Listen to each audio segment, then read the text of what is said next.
どうも皆さんこんにちは。今日は富士フィルムのカメラの話なんですけれども、今ね富士フィルムを使っていない方ももしかしたら富士フィルムのカメラが欲しくなっちゃう話かもしれないです。相変わらず私の手はこんな状況なんですけども、最近ちょっとだけマシになって軽いレンズであれば XT3 も使えるようになったので、ちょっとね久しぶりに XT3 を使用してのトピックです。カメラの撮影プロファイルありますよね。例えば富士フィルムではフィルムシミュレーション、ソニーだとクリエイティブスタイルで、ニコンだとねピクチャーコントロールとか、そういう名前がついているものです。だいたいどのカメラにもついているのが、ちょっとね名前は違うかもしれないんですけども、スタンダード、ビビット、ポートレート、モノクロ、景色みたいなね、そんな感じなのがあって、その他各カメラメーカーによってねちょっと特殊な感じなのがあったりします。でそのプロファイルを選択しつつ、その先またさらに細かくコントラスト調整、シャープネス調整とかねできますよね。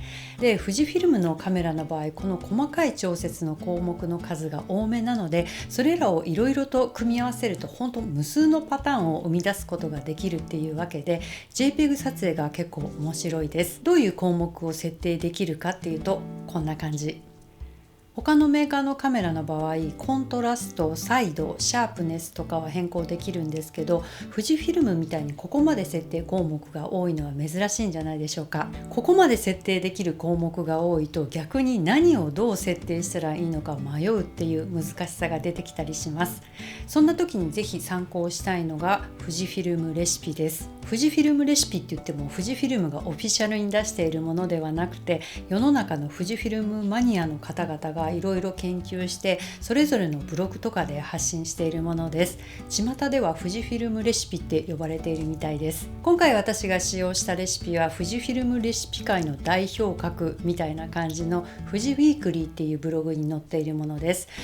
その代表格っていうのも私が勝手に言ってるだけなんですけどね、アメリカの方が運営されているブログなんですけど、この方すごくよく研究されていて、数えきれないぐらいのレシピを公開してるんですよ。昔のフィルムの写りを再現したっていうレシピとかもあったりして、見てるだけでも面白いブログです。私の場合、そもそもその昔のフィルムを使って撮影したことがないので、そのレシピの写りが本物のフィルムの写りに近いのかどうなのかはね全然わからないです。ただ今回の話の焦点はフィルムの写りの再現っていうところではなくて、そういうレシピを使ってみると楽しいですよっていうところです。詳しいレシピ内容とか設定方法とかはそのブログを見ていただくとして、今日はそのブログにあったレシピの中からコダクローム64っていうレシピを使って撮影をしてみました。レシピの内容はこんな感じです。実は前からこのレシピ気になってて、家の中で試し撮りとかはしてたんですけど、実際屋外で使ったのは今回が初めてなんですよ。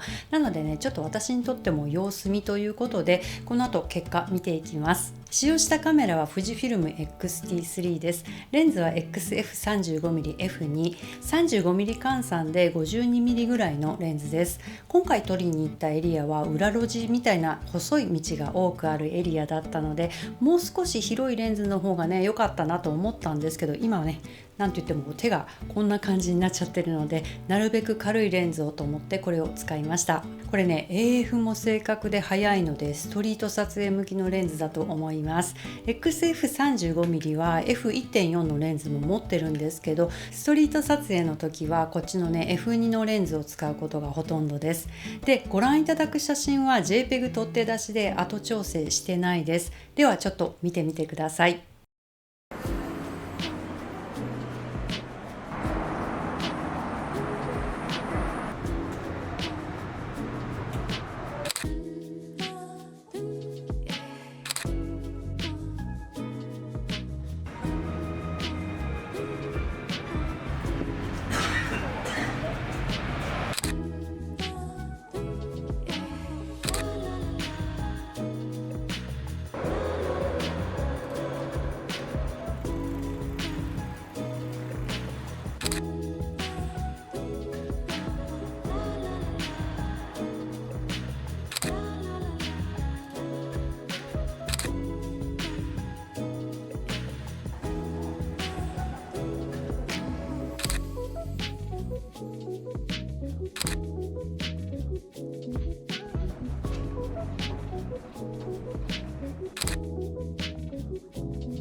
さて、どんな印象を持ちましたでしょうか。私の個人的な感想はというと、ちょっとねこのレシピ濃いめだなっていう印象です。全体的に暖色寄りのトーンでシャドウがくっきりと出るメリハリのある印象です。空のブルーはちょっとニュートラルな色味になっていて、そこは好きなトーンです。私の場合もうちょっとシャドウが柔らかい方が好きかなと思いました。このコダクローム64はベースが富士フィルムシミュレーションの中のクラシッククロームです。そこに微調整を加えたものなんですけど、基本のクラシッククロームの写りと比較してみるとこんな感じです。本当元は同じクラシッククロームでも微調整するだけでこれだけかなり印象が変わります。私も普段はほぼロー撮影ばっかりで JPEG ほとんど使わないんですけど、この富士ウィークリーのレシピに出会ってたまに JPEG 使うのも面白いなと思いました。普段自分でロー現像する時にはしないような仕上がりになる意外性みたいなのが面白いなと思います。あと今回みたいなフィルムの名前がついているレシピを使うと、なんか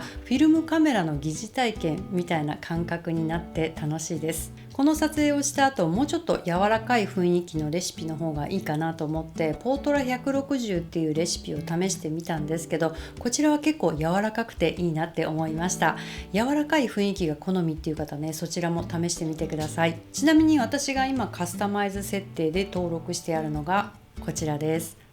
一番上のカスタム1のところはデフォルト設定に戻るときに便利なので基本設定をそのまま置いてます。で、2番目からコダクローム64、ポートラ160、シネスティル800、エクター100です。全部フジウィークリーさんのレシピを登録したものです。あと2つ空いてるので何を登録しようかなと思っているところです。フジウィークリーさんのレシピ使ってみたくなったっていう方、リンクをね下に書いておくのでぜひ見てみてください。レシピ全部無料で公開してくれているのでいろいろ試してみると楽しいです。で、注意点なんですけど、富士フィルムのカメラでもカメラのセンサーごとにレシピの内容が違います。自分が使っているカメラのセンサーを確認して、そのカテゴリーの中からレシピを選んでください。あと最新の X トランス4センサーの場合 XT4 と XT3 でもレシピが違います。同じページ内に書いてはあるんですけど、 XT3 と XT30 用のレシピはページのだいぶ下の方に書いてあるので、